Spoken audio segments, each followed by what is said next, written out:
Thanks, man. Yeah. If I open up this window here, you get a little more of a better view of what downtown Doral looks like, sort of what you've been to Bayfront, but west of the airport is where we are, like closer to the Everglades. So nothing too pretty, but certainly some palm trees and a lot of heat right now. I'm sure you're experiencing probably the same thing.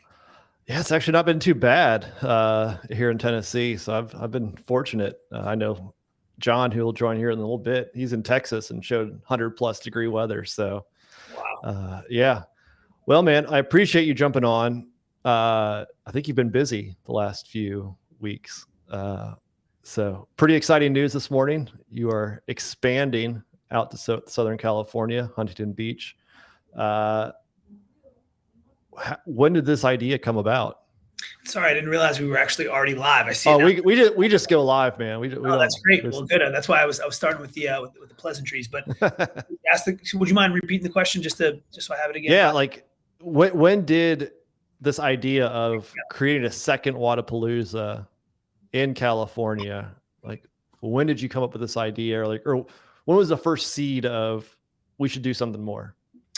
So yeah, I think putting the California piece aside and looking back probably all the way to 2015, 2016, maybe 2017, right around, when Guido, the founder, he was my boss with Wodapalooza when it was first founded. When I was first involved, we've always entertained the thought of how do we bring what Wodapalooza represents to the community, which is more of a celebration than a test of fitness, but still equally as such. Both. The thought was, how do we take it to more people? And, we started by growing the footprint inside Bayfront Park, and we grew it, started with 150 athletes, grew and grew and grew and grew. And we've reached a point, I would say it really was probably in 2020.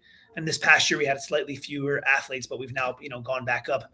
We've pretty much maximized our ability to do as much as we can in Bayfront. So from there, and over the years, we've been approached by numerous folks that were interested in seeing Wodapalooza go on the road. We've been approached to bring it to Barcelona, Spain, Australia, the Middle East. And these are folks that are just, fans of the sport and have seen what the TYR Wodapalooza is. But ultimately, when you fast forward to 2017, 2018, when we started to really entertain what does expansion look like, we started by, expanding by creating more events. And that's led us right up to COVID when Matt O'Keefe came aboard with acquiring Granite Games and launching the West Coast Classic. And we were really close to putting on an event in Mexico and in the Riviera Maya area. And then, taking on the Madrid Championship. But I would say, when did the decision really become real? When did the consideration really become something that was really something worth considering? Was prior to this year's event. Again, the reality of where we are with maximizing Bayfront Park and looking for ways to bring it to more people. When we looked around, we thought, why would we continue to grow these brand new event brands? The Wodapalooza brand is so powerful. So you'll notice we put those things on ice, and now we've put all of our focus on growing the TYR Wodapalooza brand and what it represents to the community. So ultimately, I would say in reality, when it really became real was probably a few months before, 6 months before, maybe even a year before this year's Wodapalooza is when we started to have some really substantive discussions around what does it look like to bring Wodapalooza on the road, and where would that even look like? What would the destination be? Yeah, that's awesome. I think a lot of people are super pumped about it. When I started sharing the news this morning, I mean, it was, everybody was very happy to see it. I think a lot of people thought you were just moving. Yeah. Right? Really funny that seems to have been the case when we started. I messaged Dylan 2 days ago and I was like, "Congrats on the Las Vegas thing." He was like, "Not yet, dude. Not yet."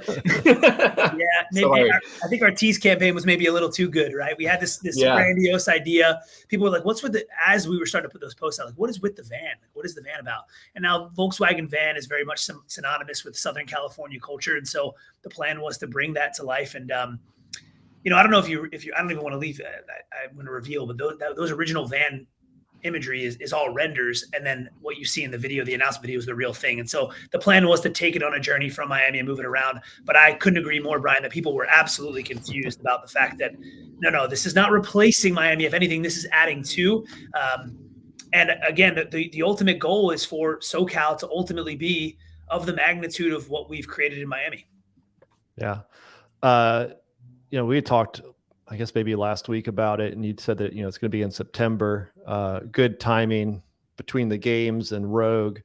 Can you kind of share why you chose September and Sure. how you kind of think that's going to fit within the existing season?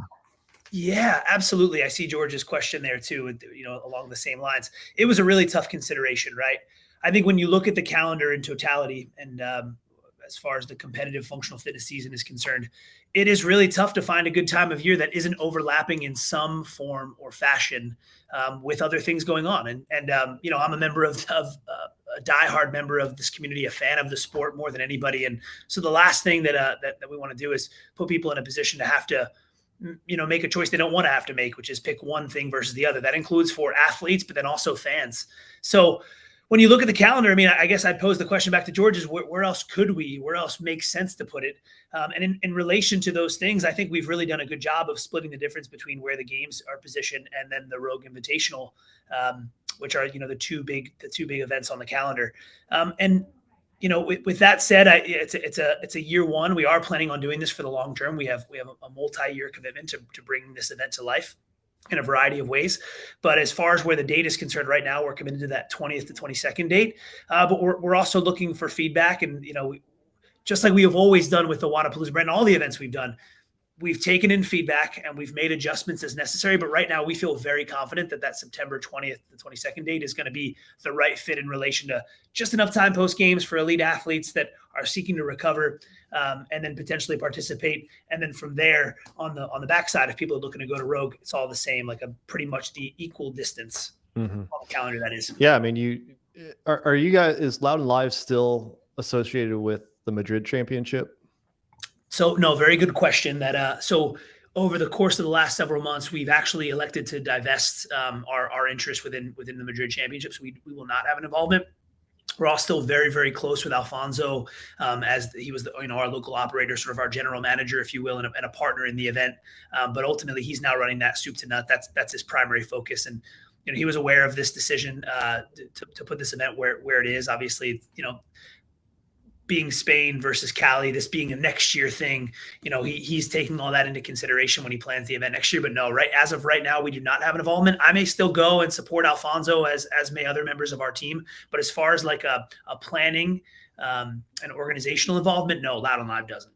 Okay, yeah, because that's early September and it still drew some pretty big name athletes. I know Travis Mayer went there last year and several others. So, I mean, you have it in September. Now we have in the United States, the games, you have TYR Wodapalooza, SoCal, you have Rogue, and then you have Dubai and everything else that's overseas, and then follow it back up with going back to Miami. So like every month, basically have something where some elite athlete is going to be competing in that field, which is pretty cool. Yeah. And here's another thing too. You'll notice that we haven't announced the format of elite competition. There's a lot of things that right now we're just really rearing the head of what Wodapalooza, TYR Wodapalooza SoCal is going to be, right?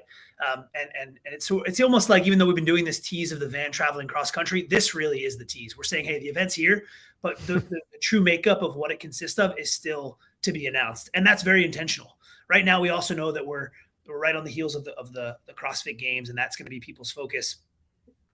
But we look forward to announcing some more things. And with that will come the elite format, right? So in Miami, it's 2 days men, 2 days men and women individuals, and then 2 days of teams. And so this event is going to be a 3-day in year one. And so we've done quite a bit of contemplation in addition to selecting the perfect time on the calendar.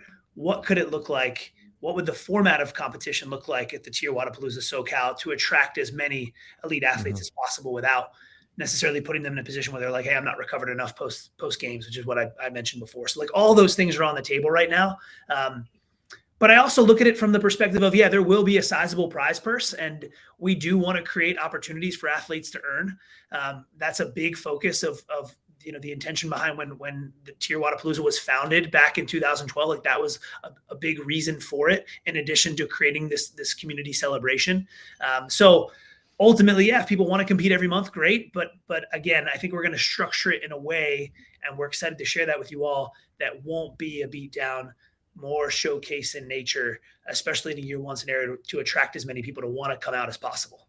Yeah. And then on top of that, you have almost another 1,000 athletes that are not at the games level who get to participate just like before. So just gonna have another party atmosphere, it feels like, just on the other coast, which is awesome. That's 100% the plan. 100% the plan. This event is for the community, and I keep mentioning the elite athletes, but in reality, it's about the 99%. It's about the aspirational competitor that's looking to put their talents on display on a big stage, but then also have fun doing it and try to make sure that the community wants to come out and celebrate their successes, but also just have a really fun time. And so we think that when we were looking at a potential location, looking at Miami, I know you didn't ask this, but when you consider the two locations, Huntington Beach and Miami, downtown Miami, and we searched up and down the California coast, we considered Vegas, we felt like nothing was more emblematic, more similar to what we've created in Miami than Huntington Beach. Mm-hmm. And so, yeah, ultimately we're trying to replicate the party on the West Coast 100%. And you're going to be at the pier on the beach, right? Like pretty similar to what you're like at Bayfront. More to come on the specifics, right? Yeah. I don't want to let the cat out of the bag on some of this stuff, but yes, Huntington Beach, you will have waterfront. We'll leave it at that. But as far as like the fields of play and such, and like what that exact footprint looks like, again, we're excited to share that with everybody once we get past the CrossFit Games. Awesome. Here. But there's still, like, all this focuses on SoCal, but I also want to talk about some of the news that you've had just with Miami. You've changed the format for individuals, getting rid of the scaled and moving to more of an open division. Mm-hmm. Kind of, what's the thought process on that, and how is that going to improve the experience for those who are competing in that division? Yeah, I think the creation, when I look back at some of the decision making that we had with our team around the open division and nixing scaled, is that truthfully what the scaled division represented at the TYR Wodapalooza was not in reality what I think the functional fitness CrossFitter thinks of when they think of scaled. And I think there was a huge misrepresentation, a misperception of that coming in. And there was a lot of people like, no, I can never compete at the TYR Wodapalooza because the skill level's too high, or rather the athlete that's competing in those divisions, a lot of times they were RX level competing in what was previously known as the scaled. Mm-hmm. So in an effort to mitigate that misperception, we have relabeled the scale division to be the open division. And in order to match the athletes that are going to be competing in that division anyway, we're raising the bar and increasing the load somewhere between what was previously scaled and intermediate, and also increasing the skill to an extent. It's no fun to watch people do, bear crawls and crab walks on the floor and do some of these things that, again, the athletes that were doing them that are aspiring to compete at the TYR Wodapalooza are way too good to be doing anyway. And so we just wanted to correctly label it. That's the main thing. And I think the other big change too, Brian, was the combination of Elite RX and intermediate and scaled. And what we had as a result, I do want to touch on that too, the decision-making there, which was a big part of also why we changed the open division to what it's called, or the scale division to open division, is that we just had a ton of sandbaggers. We had a lot of people that were, okay, let me hedge my bets. I'm not sure if I'm good enough to compete in RX. I think I have a good chance. I think I have an okay chance, but you know what? I'm a sure thing if I do intermediate, that even if I don't get intermediate, I'm going to be able to do what was previously scaled. So instead of breaking them apart, now what we're saying is there's not a question of what division do I belong in. The division you belong in is the division in which you qualify for. Mm-hmm. Where you fall on the leaderboard will dictate where you belong in which division. And so we're not going to have this issue anymore of people having to make a choice between one or the other. And because there was definitely some gray area in terms of what RX was and intermediate. And I'm sure that there were some athletes that would have fared way better in intermediate. Way better in intermediate that would have been in RX, mm-hmm. Vice versa. They were just in the wrong divisions. Yeah. I competed, I think 2021 on a team to qualify, and it was very obvious to us. I was like, we're not bad, and these teams are murdering us. And I was like, we went down to intermediate and we still got killed. So I was like, I was super happy when you made that decision. It made everything. I was like, this is what he should have done forever ago, and I'm super pleased with the result of this. Yeah, I think we're never going to be able to please everybody. We're certainly hearing some of the the criticism from the community about making the change. But quite frankly, last year we were dealing with the opposite side of the criticism about doing it the way that we've done it, which is having 2 divisions. And so frankly, this decision was made by and large because we've listened to the folks that were voicing their concern of sandbaggers. And look, as I mentioned, even at the onset of the dates around the TYR Wodapalooza SoCal, we are going to be listening and paying very close attention to how it goes. And we don't want to change things at every turn, but if it doesn't turn out the way in which we're envisioning it, and we vetted thoroughly with a lot of individuals in terms of the result of what we have this year, then yeah, we'll consider another change. Yeah, another thing that came about recently from the feedback was the ticketing process and changing the ticketing to basically you're guaranteed in if you buy a certain tier to see the elite individuals. How is that going to, if I'm a fan that wants to go and I'm thinking about it, like, are there going to be enough for me to get in? Like how quick are those people going to need to jump in to make sure there's enough seats and get their ticket? Yeah, that's a great question. And that was, we talk about areas of improvement, and that was what our team spent a lot of time doing in post of this year's event, which led us to a lot of the competition changes. But I would say the biggest area of improvement was for sure, for those that were in attendance, our seating challenges. And so we were very intentional about addressing it the previous year by saying, okay, we're going to increase the number of seats as much as we can. We added a ton of seats to Flagler. We added seats to Bayside. If you look at pictures year over year, it was built up. And there's also this unknown before I get into the specifics about the how we got to where we landed with that and how that exactly works, is that, we also have given free tickets, or rather a seat or access to athletes that are competing, to, volunteers, to coaches. So they all end up in those stands as well, filling spots that paid ticket holders have. And there just frankly isn't enough space. We keep talking about we've maximized the footprint within Bayfront Park.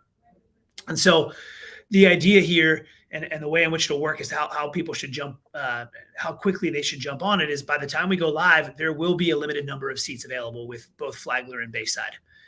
And so more to come on the exact ticket pricing, but the way it's going to work is you're going to be able to pick between just getting a festival pass. But I want to also make sure it's understood a festival pass will still get you access to all the competition floors from a viewing perspective, just not when the elite are going.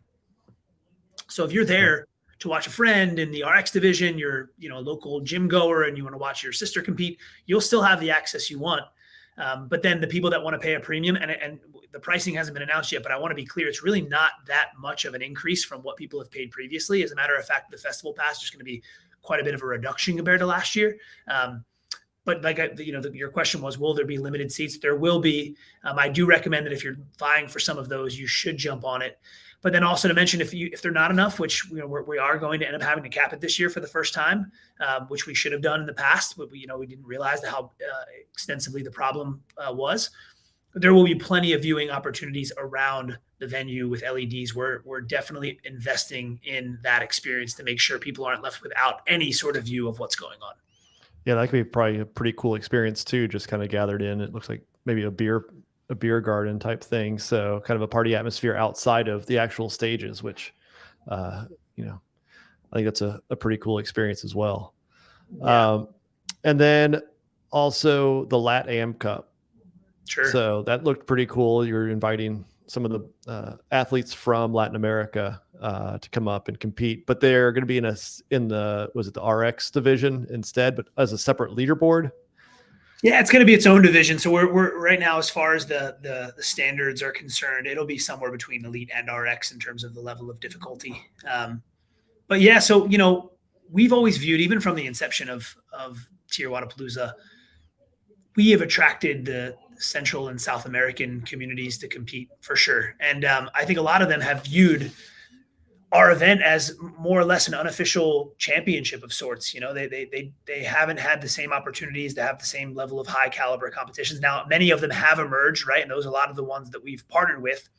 And so we wanted to provide a platform, just like we talk about the community, for the LATAM, the Central and South American CrossFit communities, a platform to compete and showcase their extensive talent.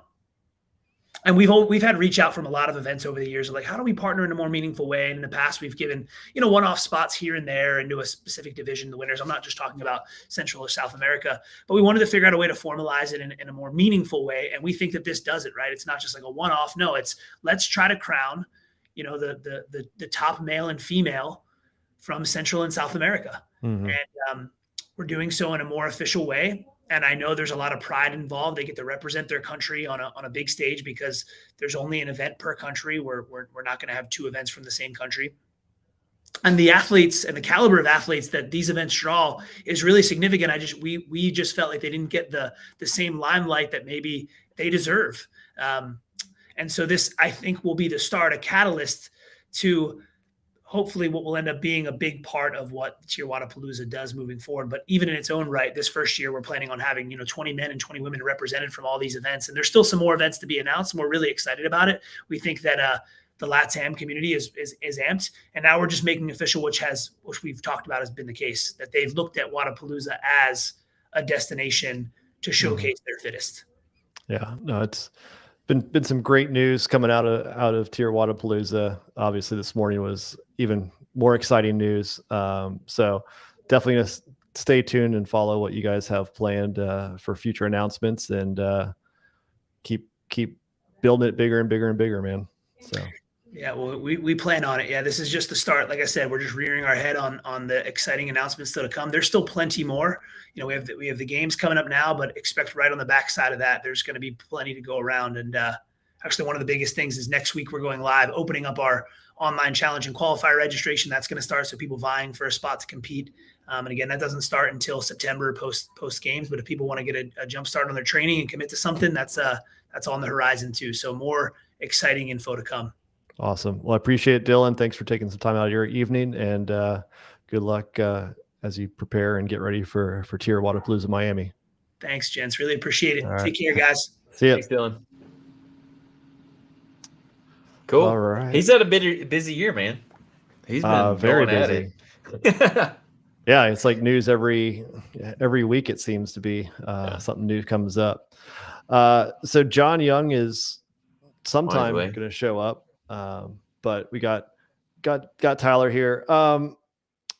Couple things, a little different show. We're not gonna have a top 5 list this time. I do want to start though with the cuts impact. So I'm your guy. Yeah. If you were checking out the barbell spin this afternoon, I was really curious when they announced the cuts. There's been a lot of talk with it. Dave Castro came out on Monday and showed what he was, the reasoning behind it. Ken gave some examples. But what I wanted to look at was, what if the cut format and the new scoring tables, right? Because they did change even on the 40 athlete field slightly. If we cut the athletes twice, Friday and Saturday, like they are at last year's games, what kind of impact would that be? And if you think about when we found out about it last week, my initial reaction was cuts are terrible, right? Like let them play. You have the niche athletes, they'd have the ability to perform. We talked about Jake Douglas or Colton Mertens. Was that the case? And honestly, looking through it and doing all the analysis. So, I went through and recalculated the scores based on the new scoring tables of this year. I then cut the field to 30, rescored those, re-ranked them based off of that. And then after Saturday, the sandbag letter, I did the same down to 20 and then scored those last 3 events based on the 20 field scoring table. And to be honest, John Young is in the waiting room. Don't see him. What I found was that honestly, things didn't change that much. Like the first part was, well, would Laura Horvath qualify, make it through the cuts because she started so slowly? The answer is yes. She would have been 14th after Friday, 9th after Sunday. On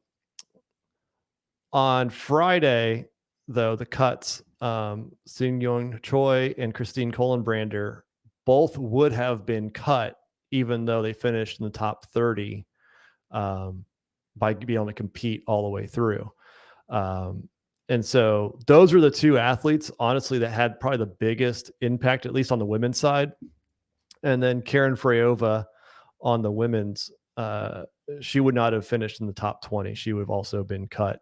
And she had some pretty good performances, but there weren't, I mean, we talked about it.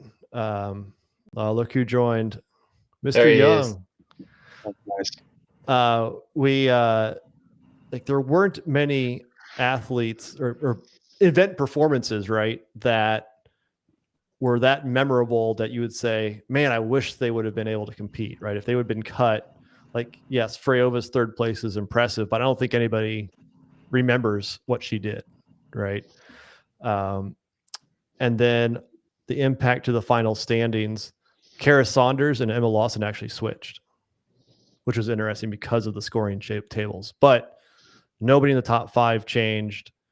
Nobody else in the top 10 other than those two switched one spot. And there's some movement other than that. But what was your initial reaction, Tyler, when you read that? Read your piece on it?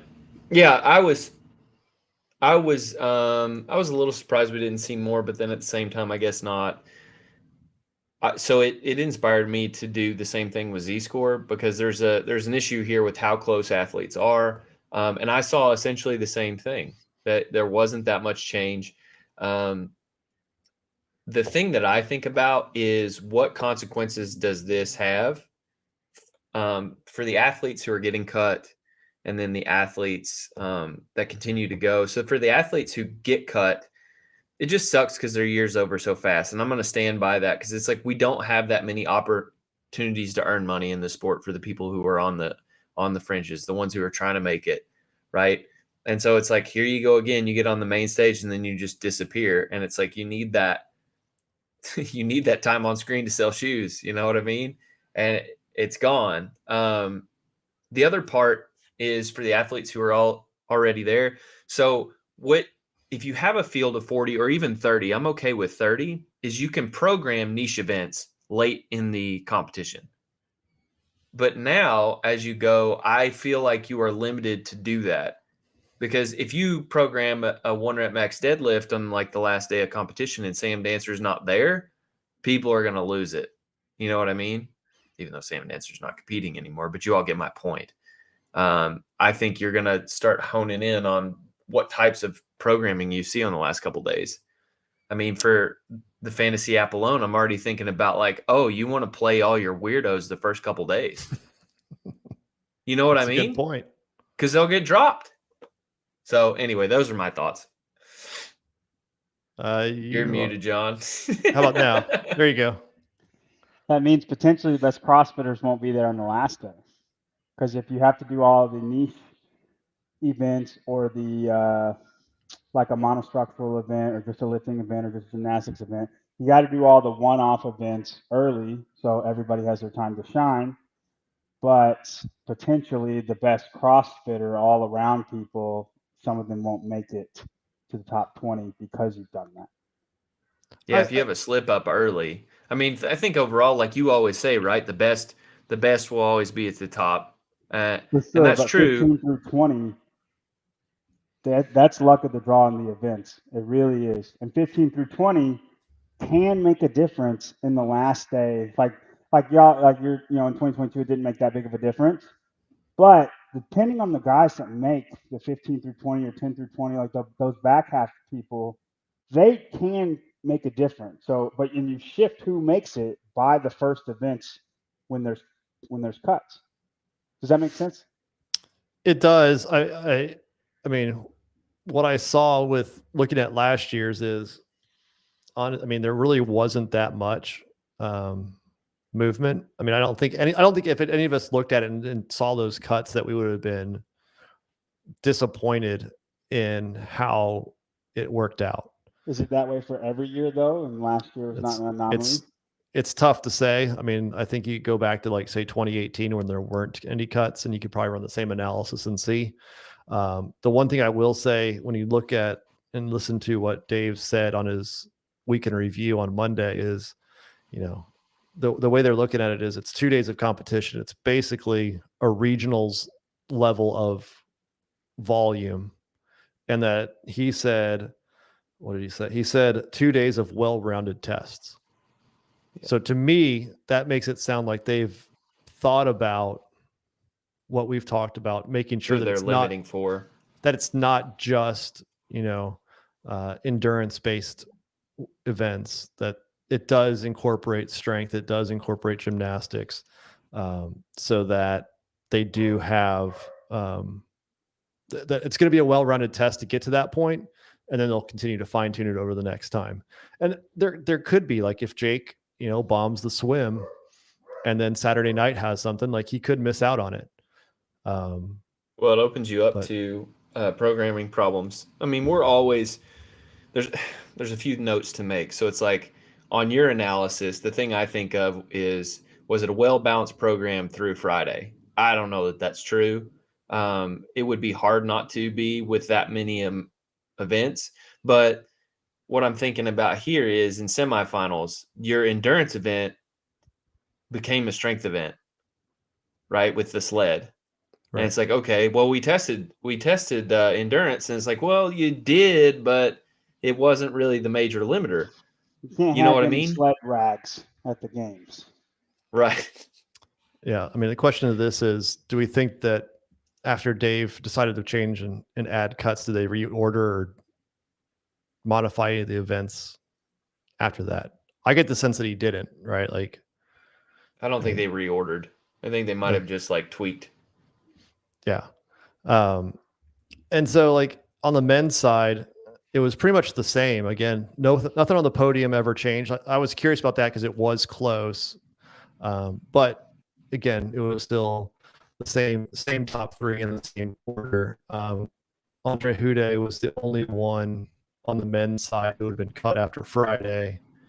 And then Saturday, Lee George would not have been able to do as well as he had done on there. But have you done this for 2014? I have not. No. Why, dude? You haven't got that done yet? I have not gone through every single game and recalculated every score, surprisingly. I'm just saying, I know you're doing it for 2022, but I bet you do see some big stuff in other years. I think so too. I think you would see some weird one-offs. Maybe Carl wins. 2014, maybe Rich doesn't win. Like I 2015, maybe Ben Smith doesn't win. Like I bet you see some big things happen in other years just because you didn't see it in 1 year. Yeah, I agree. In my free time, maybe. Plus Carl. Carl won in 2017 anyway, but yeah. Going back to what Dave said on the cuts. I mean, he said it's not to win. His role is not to win popularity points, right? It's to move the sport forward. Do you agree with that statement, that this professionalizes the sport? You have to earn your way in.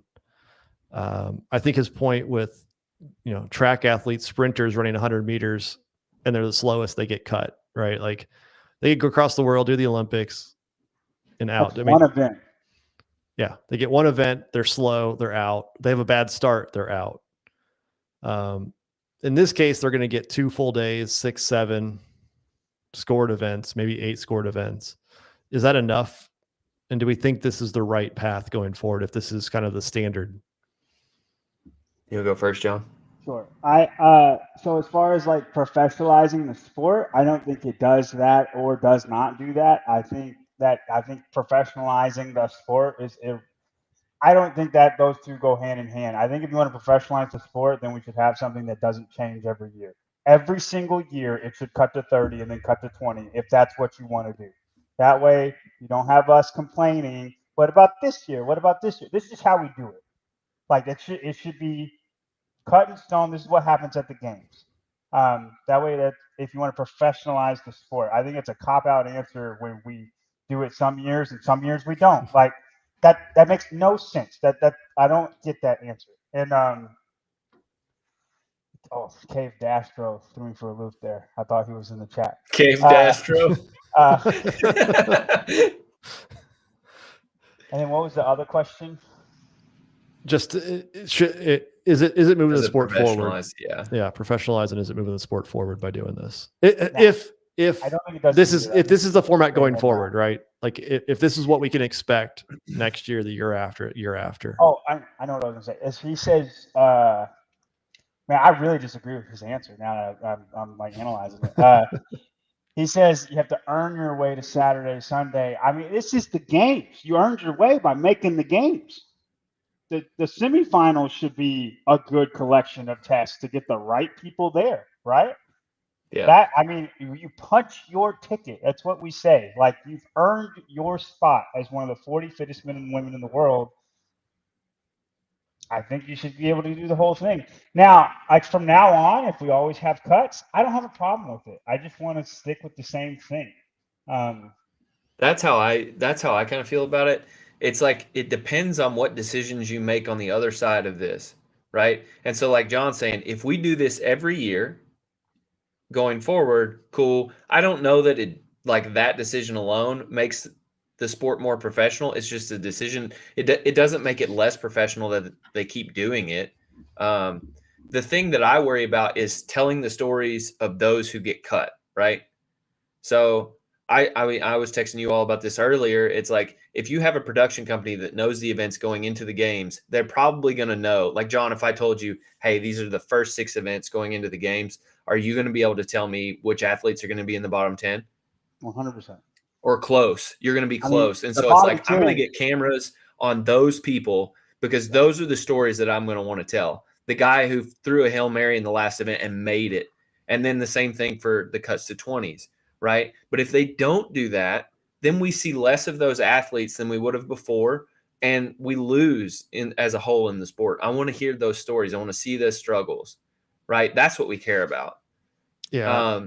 When I look back at 2019, when we had cuts every other event, like I was expecting more drama to be played out in those, but really they went back to the athlete briefing and then announced the cuts. Like I don't think they really showed it on the broadcast. It was like, here's the standings, you're gone, right? Versus what you have at semifinals where you do announce who's who's made it, and then.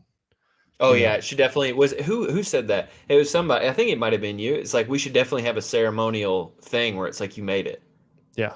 At the end of each night, go do something that they're all on the floor. 30 people a rose, and if you didn't get a rose, you're not allowed to the next event. That's one way of doing it. The other thing that I'm thinking about is he keeps saying, "Oh, it's professionalizing the sport. It's professional," and he's selling that a little hard. And it makes me feel like there's more to this equation than we understand. And so it's like, why would you cut to 20? What about that makes the sport more professional? And it's just have that the game's 20 people. Be 20 people. Well, 20 people is less time, and less time fits really well on TV. That's the only thing that I can think of. He did say in his weekly review that said, if you're not there and you're watching online or TV. Yeah. So there it is. It was like, wait a minute, is there something else going on? Because is it more bite-sized chunks where it's, here's the field of 20, these are the top 2 heats, or like Alpaca where it's just one big heat? I'm thinking more one big heat because if you're TV, what's the difference between 4 heats and 2? Other than time, you know what I mean? If it's a 5-minute thing, then it's might as well just be a 20-minute thing. You know what I mean? So like, I think it'll be one big heat of 20, and you'll have something like Chaos or something. Chaos was everybody. It was 20 people. In the past, I can't remember how the broadcast works, but I'm wondering if we don't see the whole day, the whole last day on TV. Did that happen in the past? 2014 was on ES, or 2013 was on ESPN. The whole thing. The whole day live? Everything. Yeah. Sunday through, or Thursday through Sunday, whatever day it was. 2014, they had a deal with ESPN, and they released it like in hour segments each day, but the whole thing you saw it on ESPN. Yeah. So I don't know if they could pull that off on a Sunday, given this, but it would be easier if they went and started later in the day and then just had the last 3 events, back to back, and then it just rolled straight into the final event ceremony. Yeah. Yeah. So that could be something that they're planning for. I mean, I do agree. I think I saw somebody talking about, the vendors and all that stuff is not, but if you are cut, you do get to spend time in the vendor village. So you do get to support your sponsors that way. I do think that is a unintended consequence of it that is actually positive. How many people are going to do that? I think if I get cut though, where are you going to go, Tyler? You're just going to go home early? Like if you're coming from Europe, say you buy your round ticket. You know what I mean? Say I'm Dallin, and I know I'm going to make the top 20. And then I screw up on something, accident, break my bike, fall off a rope way too early, like stuff like that. And then he misses just by flukes, right? I'm not going to want to see anyone. You don't think he'll stay there and support the rest of Brute? Because I think he would stay there and support James and Spee and Danielle. Like, I think he'd just be Brute's biggest cheerleader. Yeah, he's going to be pissed off, but I mean, you're kind of being a dick if you don't stay for those guys.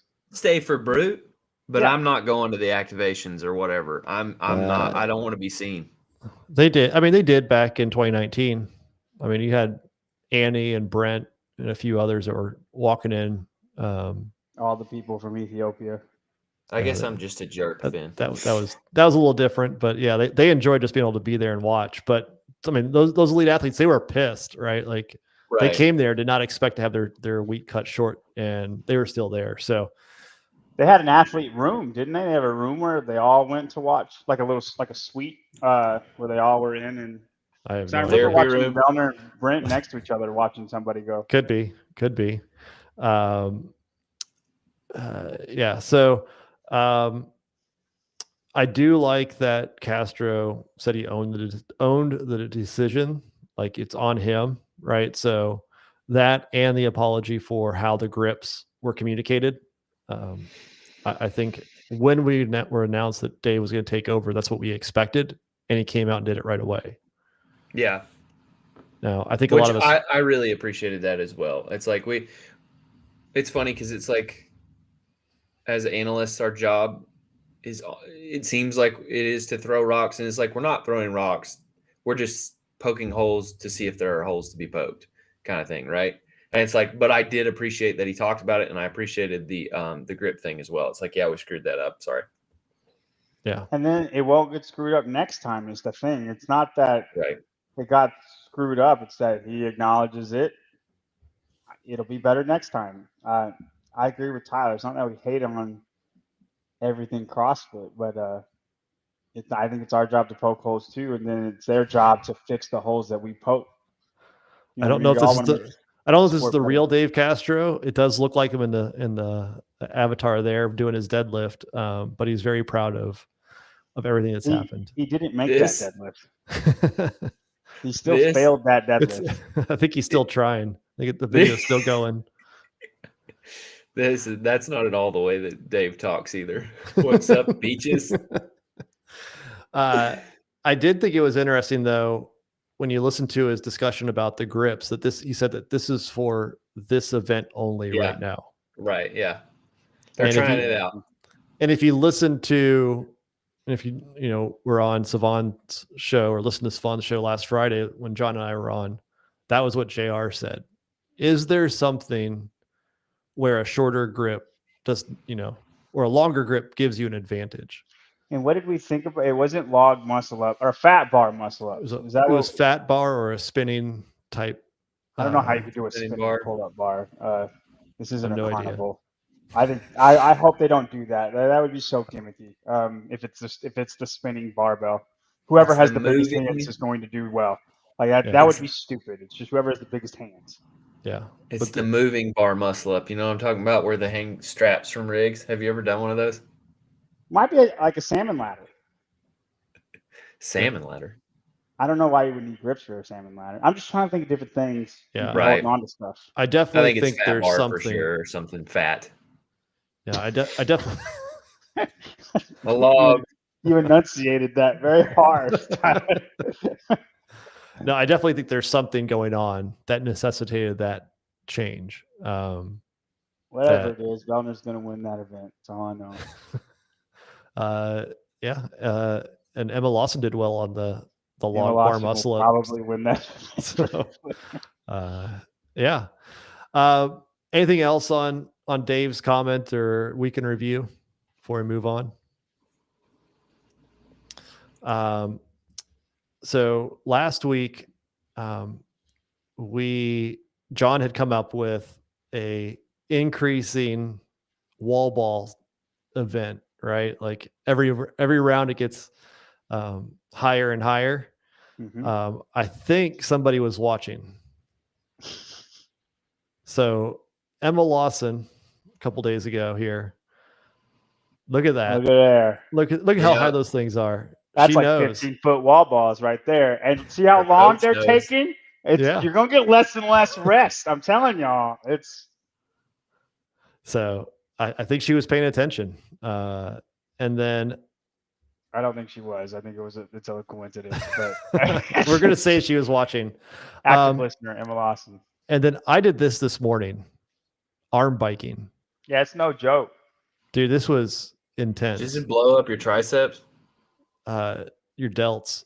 No, yeah. But okay, you really want to get it going. If you can get it to like 60 RPMs, it'll stay there.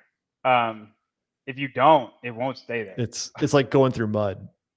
Yeah, it's you finally get into a rhythm, but that is I don't know how long he did in between his water breaks that he said, but dude, I can't imagine accumulating 30 full minutes if it was pretty much straight through.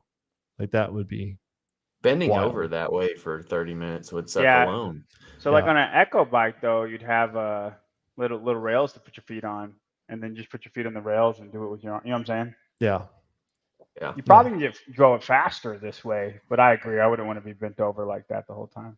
Yeah, my low back started to light up a little bit, but I thought that was kind of interesting. And if you want to try something new, and Chandler Smith was talking about it yesterday too, so it must be some Invictus thing that. Two very big men. Yeah. All right. One more big topic. So on Threads yesterday or the day before. Are you on Threads, John? I am on Threads, man. Yeah. Oh boy. I thread it up. I'm yeah. I got There like was two of them. There was a question from Lucy Campbell about what if the CrossFit Games were like the Olympics and it was every 4 years. And Jason CF Media then also asked a question. I don't know if you may have seen Lucy's comment, since they're from the same side of the pond, about how does the Olympics and the CrossFit Games compare. What if, like, would you guys ever think that moving the CrossFit Games from from an annual event to something every 2 or 4 years would be feasible or interesting? You want to go first? You want me to? I'm gonna go first. Okay. If you were on that thread on Threads, I didn't click on. I don't click on. I'm just there, so I'm not late to the party. yeah, I kind of got it too. So I got my handle, and then, but also I don't know. I just wanted to see where it goes. So I've been like eyeballing everything, and I've interacted a couple times. But anyway, I did comment on that for her, and I think that having the games every year is stifling the growth of the sport. There would be more to do if we didn't. I think 4 years is too long. I think 2 years would be good. Yeah, that's my personal opinion. I think there's so much team championship, don't you? You want to do a team championship and then individual championship? I would like to do that, but also you could sort of have a sanctionals vibe again back in the day whenever we had Wodapalooza had their whole thing. Like you could have a bigger environment of individual competitions, off-season individual competitions, and it's like I think that would be good. 2-day events where you see athletes who are 2 or 3-day events where you see high caliber athletes. There's just more money to be made, I think, if we don't see the games every year. John, I have a feeling you disagree. I couldn't disagree more. I think it would be so stupid. If you Besides go, the fact that you want to know who the fittest human every single year is, why is it worse? somebody said on here it's like the Tour de France, and I agree with that. Like it's something you look forward to every single year. Yeah. Every single year it's this big competition. Now, don't get me wrong. If Fraser and Toomey, so okay, during the Fraser Toomey era, I could see it because everybody knows who's going to win, right? But it's a different game every single year. I I don't I don't I don't know. Is it? Like if I had to wait 4 years, I would be less interested. If I now listen, if it went like a 1 year was individual and 1 year was team, I could buy into that. I would be less interested the team year. I would still watch, I would still analyze or whatever we do, but I wouldn't care as much. Um, but like CrossFit's so short in your life expectancy for how long you can be a professional. I mean, 10 years is really stretching it. That's like a huge achievement is 10 years. I would say it's like 20 years in other sports. If it's every 2 years and you went to the games 5 times and that's it for a long career, you went to the games 5 times. Let's say one time you get hurt. Let's say one time you step on a line and you get screwed by the rules. So you have 3 years where hopefully everything goes right. Like it's not the Olympics. It's not one event that you train for the whole 2 years. Luka Jukic. He's made as much money. It's been reported that he's made Good as for much him. money as his brother doing Yep. off-season competitions.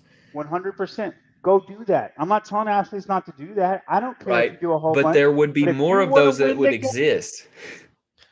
you're not doing. You can pick your path.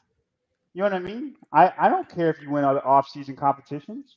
That's fine. How many pro bike events? I don't know how biking works. Sure. How many pro bike events are there per year? There are 21 or 26 big races. There are including the 4 Tour. major competitions in CrossFit. 4. Okay, no. So there are 3 major events in cycling. There are 26 total events. There are 2 that you can make money at as an individual, only one of which you can make a living wage at. I mean, If you win. If Or you podium. win, or do well. I would argue it's the same. I would argue it's the same in cycling. There's no way. I bet of those 3 events, I bet the prize purses are good. We shouldn't dive too first deep place? into this, but no, all the way down to like Nope. I don't know, 30th. It's not golf. It's Really? very like CrossFit. Yeah, it's more money than CrossFit, but it's the way it's siphoned off. So, like a professional cyclist in America might make 40,000. It's better than a pro CrossFitter. I don't know. If you're a girl and you got sponsors, I don't know. Are you talking about 40,000 as the prize money or No, that's what the sponsors and average prize take. money? That's what they make a year is 40,000. Yeah. I think more people in CrossFit make that. I just now like the best one that's like the best cyclist, he makes like 5 million. And then but like it's very like CrossFit the way it's top 10 guys have a lot, everybody else doesn't have very much. But I don't think it's not the Olympics. I don't it's why so much more why than couldn't that. it be? I'm kind of You're on both don't sides. get me wrong, I do like it coming every year, but I like the idea of it being If you could on do a it 2 for or 20 4 years, year cycle. I think you could it'd be more feasible. I mean, Olympic weightlifting is, you have the Olympics, you have other world championships in between. I just wonder if, we now have 2 TYR Wodapalooza events. We have Rogue, we have Madrid, we have what else? We have the Down Under Dubai. Championships, we have Dubai. You know, there's room for others to grow, but the problem is like Dylan said today, where do you put them? Right? These athletes only have a finite amount of time that you can compete outside of the game season that starts in February and runs through August. So 6 months of the year, you're only doing a CrossFit competition, and only twice are you actually competing live. So I And think that's you should why- treat it as separate seasons then. I think so. The games ends in early August, right? Mm-hmm. Right. So what's after August? September. I think September to January should be like the off-season season. Like it's the winter season, and in 4 that months? no. But listen, there's every event you could have, like every single CrossFit event, like it should be known. This is when they all go down. Okay. Obviously, you can't do all of them. And you just pick, 2 of them that you want to do. I know Wodapalooza is in January or February. January. Yeah, January. Yeah. So I mean, it goes. So I mean, starts in September all the way to beginning of February. September, October, November, December, January. It's 5 months. And then you have all of the CrossFit competitions. You got Rogue, Dubai, both the Wodapaloozas. You got Charlotte. You got Desert Storm, whatever they're doing in Arizona. Like every single competition should be like, and it's known that this is the season for not the big season. Does that make sense? And then you just look at it as separate ways. Luka Dukic, he's making his money on that in that time frame. He doesn't care about the games. And like you have people that, I mean, he does care about the games. The reason he's making his money is because he can't make his money in the games. But and that way, people can have seasons. The Maderoses of the world, the Vellners of the world, they don't have to do the winter season because they're good enough to do the big one. And then all the people, all the Danny Spiegels of the world, and all the, name somebody, Yonakoski, just everybody that's not like a top 5 athlete can do all of the many ones. You know what I mean? And then Rogue, they all do it, right? They all do Rogue. So Yeah, Respectfully, go ahead. Yeah, I just think that if you had, well, I mean, let's take it to the extreme of 4 years. Like, you wouldn't have to worry about peaking until you don't peak for those though. No, I'm saying if the games was every 4 years, right? You'd have 3.5 years after the games where solid rebuild. You'd have time to rebuild. You could go compete 3 times or 4 times a year, make some money, because now there's, I guarantee that time when there wasn't a game season from February to August, there'd be other, TYR Wodapalooza would have a 3rd or a 4th event. Madrid would probably grow. Yeah. Like the Torian Pro would probably still have theirs in Australia. Like, you would have more and more big events, and it would, like, Medeiros can't just go once a year and compete. Like, he couldn't wait 4 years to compete. He'd have to go, and sponsors would force these smaller events to be larger. Yeah. Like, I get that the games is like a cool what annual other sport event. is like that? Sport. I'm starting to side with Hiller on this. I hate comparing CrossFit to other sports. It's not You like want to any other sport. professionalize the sport. What other sport is ran like that? I think the problem is you can only compete at the highest level a couple times a year. This is my argument for the teams thing. And what is is wrong you can with that? only put yourself through a CrossFit Games style event once a year, and you can only really compete as a pro 4 times. You're really pushing it to do 4 times a year, and that's why I'm saying we do the CrossFit Games once every other year, and then we have a more focused thing on teams, and you can get more out of your body in teams. It's not as stressful on your body to be a part of a team, especially if you built it a little differently. And so it's like, okay, we could see athletes 7 to 10 times a year.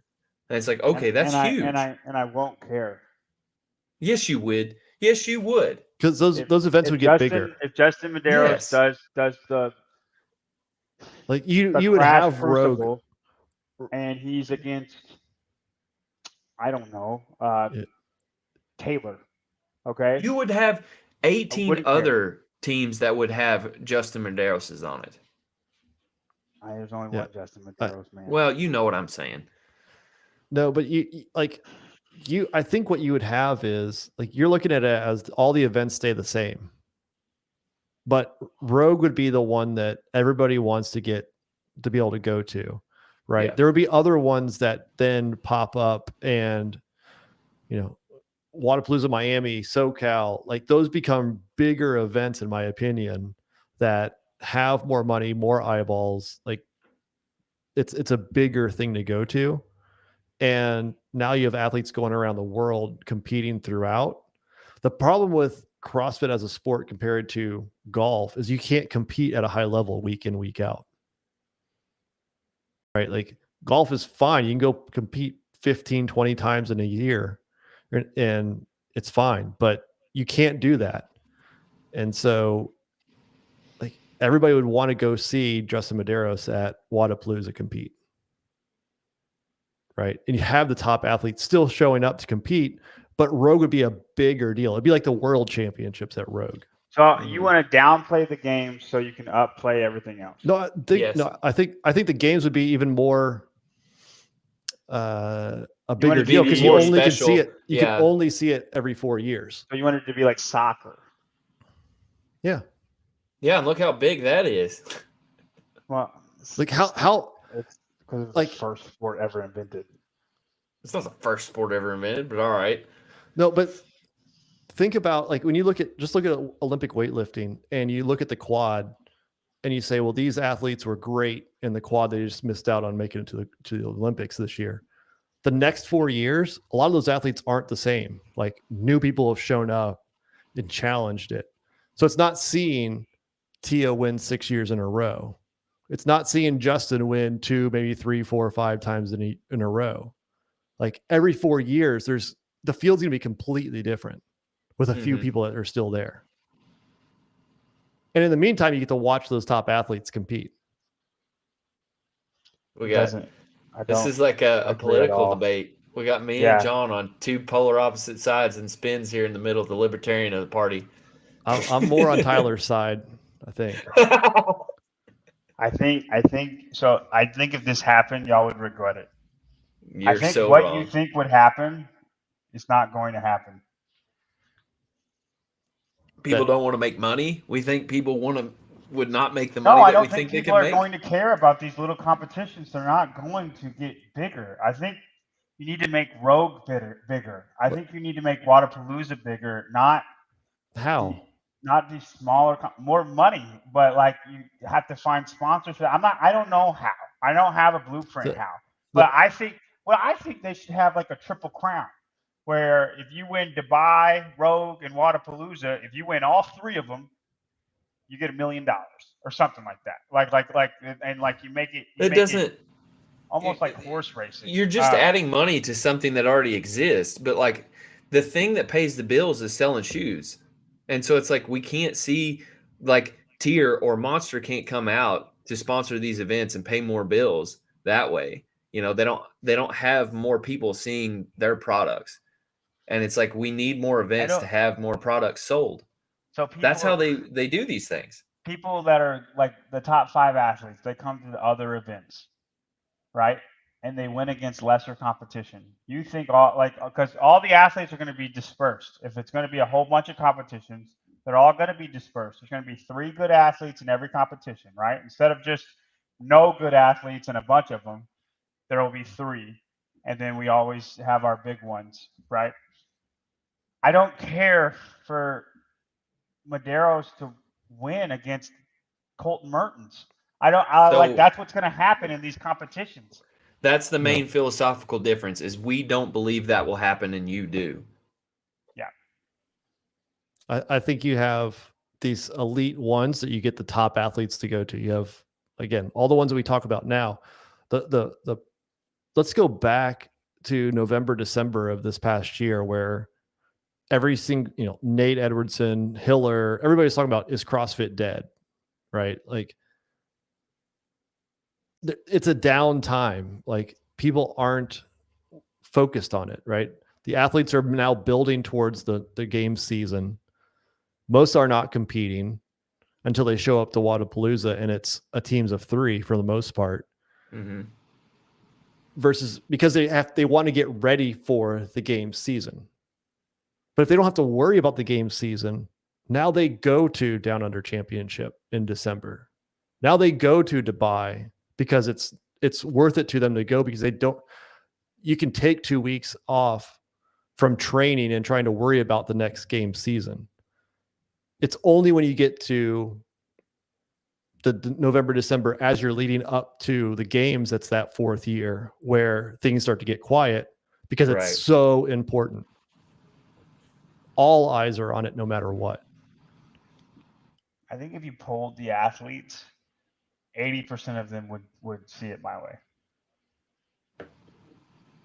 I don't know how we do that, but we should poll the athletes. We should poll all 40 people at the CrossFit, all 40 guys and girls at the CrossFit. I'm going to game. be there, John, and so I'm just going to ask each one of them every day. Okay. I'll see. I will also and I'll be like, there. We can hey, ask them together. You're going to be there? Yeah. I thought you weren't going to the games. No, I am now. It's going to be a big deal. Me Since and Hillary when? are doing our fitness wars at the games. What? That's news. Bro, this is news. Why have you not told anyone? No, it's been out there. I don't know how we're going to do it, but the workout we're doing is terrible. I hate grunt. Where are you doing it at? I don't know. We're either going to find you're just some gonna track show up and work out? The RV park. It's a 400-meter walk with 225 on your back. Oh, And you're then doing that one. You have to do a back squat every 10 meters. And you're not allowed to put the bar down. That's the caveat. What's the distance around the RV park? I don't know. So like we'll find a way to do it. We'll find a way to do it and probably just do it one day. I'm gonna be there the 3rd through the 7th. Do you have a place you're staying already? Mm-hmm. Okay. Why? Just You wondered. Tyler's going to be sleeping under a bridge right now. We'll talk after. We'll talk after. I'm stoked though. That sounds really cool. I'm at the Marriott if anybody wants to say hi. So I'm super stoked. That's awesome. Yes, I'll be there. We should play Catan. I'll bring Catan. You play Catan? I've never played, but I'll play. Oh, dude, Catan is so fun. You guys lost me. You guys lost me there. You're not a true nerd. You're not a true nerd if you don't know what Catan is. No idea. My wife is very competitive, though. I'm going to warn you. She gets really into it. Travis, Tyler, you're Travis's bunk. Oh yeah. So are you going, That's Brian? True. No, I'm going to be covering it from home. So. Oh man. Okay. Yeah. Do you have a media pass, Tyler? We're working on it. Yep, it's in process. Everything's fly by night right now. Hey, well, Spin, work on it for me too, man. I will work for the spin. There you go. I will. I'll wear a white shirt. You'll need it to be able to ask the athletes if they like the idea of a 4-year game cycle. Actually, that's what we should do, John. That you and I should go word it. We should say, do you want this or no? It's going to happen next. next. This terrible idea, or do you want this cool idea? Go ahead. What were we saying, Tyler? I wouldn't say anything. I think hey, John, does it change if the games end up going like overseas and you can't watch it? Like it's in the middle of the night. I would rather that. I would rather. So like if every 4 years it went to a different place. You know, okay. Guys? I mean, I think it's going to start moving around more. But I wouldn't want to move every year, but like if every 4 years and then you just had a different landscape to work with and you had it for 4 years, I think that would be really cool. Like for, one of these times we're in Siberia and Roman wins because he's at home. You know what I mean? Like it'd be cool to like have those kind of stories. You know what I mean? If it's in Australia and everybody's going to root for Ricky.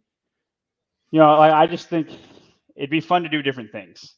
You know what I mean? You do different things if you move it around every 4 years. Chris Beisterfeld, CrossFit will reduce game staff in half on day one of this stupid idea. Thank you, Chris. Chris yeah. is on my side. That's fine. I think it has some merit. I think that you have to think outside of the current ecosystem of what it could be, not just saying skip 3 years of the games and that's all you have. So I personally think there's some merit. I'll do a poll on this one. Second spin poll.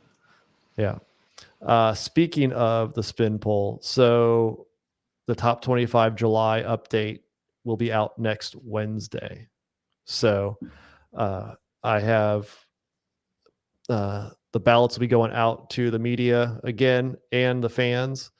I have some new members of the media that'll be joining. I saw some people saying that there weren't enough international flavor. So I do have someone from Australia, from Spain, from Brazil. So Is Australia Chad McKay? it is No, I'm not just kidding. Chad. I don't think he cares anymore. It's Waikiki will be in there from Australia. Oh, okay. Yeah. So so we'll have that. If you are a fan and you want to participate, join the Patreon page, patreon.com/thebarbellspin. You can sign up and become a spin contributor and have the opportunity to vote. That'll start up tomorrow. So make sure you do that. Question for you guys, as we're thinking about updating your ballots, have you seen anything over the past month, whether it's the cuts, the grips, the scoring tables, which doesn't, not that big of a difference, but obviously it does when it's a 20 or 30 field thing, or anything on social media that maybe, or just even what others have voted that maybe make you rethink any changes to your current rankings? Nope. Just nothing. What would make me change it? I thought about the cuts a little bit. I was like, does this really affect anything? But then after I read your thing and after I did my study, I was like, no, it kind of doesn't. Like, they would have to be really, really pigeonholing some events to skew it in a way for it to change my mind. But we don't know any events yet, so I'm not going to do that. That's my point. Like, you make these lists on just what you think their total fitness is. Right. Until we know any events, I mean, the cuts don't really matter. It's still, who do you think is the best 1 through 40? Once we know a couple events, then if we do find out a couple events, then, I mean, that would influence me a lot. But I mean, until then, I don't know anything that would influence me other than seeing somebody get hurt. Is this true, Tyler? Do you watch Alexis Raptis training video? Now you have her first. He's the one who filmed it. Barkley. Yeah. No, those keep me hyped. Yeah, I haven't seen anything on social media or YouTube that's changed my mind. I mean, it's actually, I was prepared for somebody to get hurt or something at this point. I mean, I guess we still have a little bit of time for them to pull out, like maybe somebody has tweaked their back and they're just waiting to see if they get a week out and it's getting any better or not. Right. I figured we might have seen an injury by now, but we haven't. So there's just no news. I haven't even really seen anything on Instagram that would make me that would influence me at all. I mean, right. Melner's still talking about how old he is. Jake Douglas is still lifting weights. Laura's still squatting. Danny Spiegel's still posting swimsuit pictures. Justin's still throwing axes. So, I mean, it's not, you know what I mean? I mean, one thing is, Bethany, it sounds like her back is doing better from what I can tell. So that means nothing to me. Sorry, Bethany. Bethany, you're gonna be the same no matter. Listen, you're just not changing until the games happens. I'm sorry. Vellner's midlife crisis concerns me. What did he do? What was his midlife crisis? He has a midlife crisis, I think, once every couple weeks, doesn't he? Yeah, Sevon's strict ring muscle up impressed me. Were y'all impressed by that? He's back. I know he weighs 130 pounds, but it was still impressive. His peptides are working. Yeah. He'll be doing 10 unbroken here soon. Zero content now by Chris. Have you guys seen the Mayhem Road to the Games or whatever they're calling Yeah, it? I wouldn't say there's zero content. There's definitely content out there. Ben Smith, if you follow his YouTube channel, they're posting training videos. TTT's posting training videos. Mayhem's posting training videos, and so I mean, there's a bunch of content, but it's just like it's all montages almost. Same old. Yeah, The hard part is you have to go search for it. Like it's not just the CrossFit's posting it. So you have to know that you have to go find those things and yeah. hope all that the those algorithm dorks. shows you that it's up there. Yeah, I all wish those games dorks people know. like talk trash a little bit. Like now would be the perfect time for Chandler Smith to post his 500 times 10 deadlift. You know what I mean? Or like if Travis Mayer, I know he's not competing, but when he did that 350 touch and go squat clean, like if people just started posting the ridiculous stuff that they can do, like you know how they like just randomly, Yeah. you post something ridiculous that you did. Like if everybody just held on to that stuff until like now. It just And started then- blasting. And yeah. And like Yeah. Colton posted, like, let's say we never knew that he could do it. And then he just posts 365 for 30, ready for the games. Now, Yeah. you know what I mean? Like just some random stuff, like it would make this time fun if they just had, and then everybody talk trash to each other in the form of videos. You know how hyped up people would get from that? Or like if we never knew Travis could do unbroken Karen with a 30. We never knew that. We just know he's good at wall balls. Right. And then he posts his unbroken 30-pound wall ball time. Just stuff like that. Noah posts his Fran world record. I guess it's hard to hold on to that stuff when you do it, but it'd be fun. That'd be fun. Yeah. Nick Wad Zombie. So Vellner was on Coffee Pods and Wads and kept talking about how old he is. He is old. He's not getting any younger. That's true. No, I think that is one thing that the sport does is that nobody wants to share all their accolades, right? They want to kind of keep it close to the vest of what they're doing and what they can do until they're out on the floor. But it would be fun to see them share their PRs. I did see somebody, I can't remember who it was, just on a team, one of the team guys from Europe did like a deadlift PR or something like that. So, but not on the individual side. So, anything else before we wrap it up, guys? Hopper, I think he posted a video of him shooting a BB gun across the gym, hitting something at like 40 yards. That's pretty good. Brian was up there this weekend. Brian. Yeah, I know. I didn't know that he was going up there. That's cool. Yeah. Well, guys, I told him to tell Hopper that he was a punk for bailing out on a liftoff with me, and he didn't do it. I commented on something that Jason did, and then he commented back to me, and I was like, "Bro, any day, anytime, I'll beat you on any lift." And he goes, "Did you see my snatch?" And I was like, "Yeah, it was cute." And and then he won't have a lift off with me. I was like, "I can't beat you in anything except lifting, so we have to keep it to that." Question here from Franco Dubach. Is Guy in yet? Any of the South American dudes test positive yet? So we do not have any no, we don't have any information about it. I don't think this is accurate unless it's somebody from HQ that both have passed and Guy is out. The last I was told by CrossFit was that they were still waiting on some of the results. That was as of Friday. How long does it take to get results? Weeks. But like does it though? Why?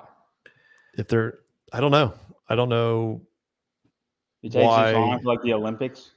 I know you can pay a premium to get them sped up, but I bet they're not paying that premium because it's already expensive to begin with. So I'd imagine it's even more expensive to do that. And so I think it's time. But then I don't know. I think they're holding this one close to the vest. I think people are going to pop them.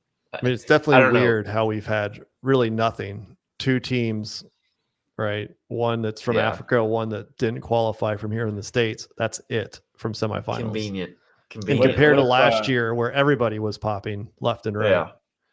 Like you'd have What an if- email list of 10 names on it of all these athletes have failed their test. So What if Guy popped? I would just be interested to see what Rich would do. Like, do you think Rich is making him leave? Probably. He probably can't be associated. He's thinking of the business, right? yeah. Right. He probably just can't be associated with it. But everybody's banking on somebody getting popped and Guy gets in. You know what I mean? I guess it wouldn't be funny. It'd be sad. But if Guy popped, Yeah. he is South American, guys. They like that stuff. We've been over this. I don't think he is. For the record, I Right. think he's 100% clean. No, last year I think it was maybe exactly this day or within a day or two, maybe like July 9th or 11th or something like that. We had the big list from South America where 10 athletes or something like that all tested positive. So this is like, the time that it would happen. It's just surprising that we don't have anything else. So, and you ever make popcorn and like you're like, is it done? And then like right before you hit the button for the door to another open, one like pops. 15 kernels pop, pop, pop, pop, pop. That's what we're getting. We're at that last door pop right there. I mean, you're running out of time though for some of these that, especially if it's overseas, to get over here. So yeah, we'll see. All right, guys, we'll come back next week. Get one more week closer to the games, and yeah, we'll see how that goes. So if you want to vote again, join the Patreon page, and also go to vindicate.com and save 15% by using code word SPIN. Till next time, later.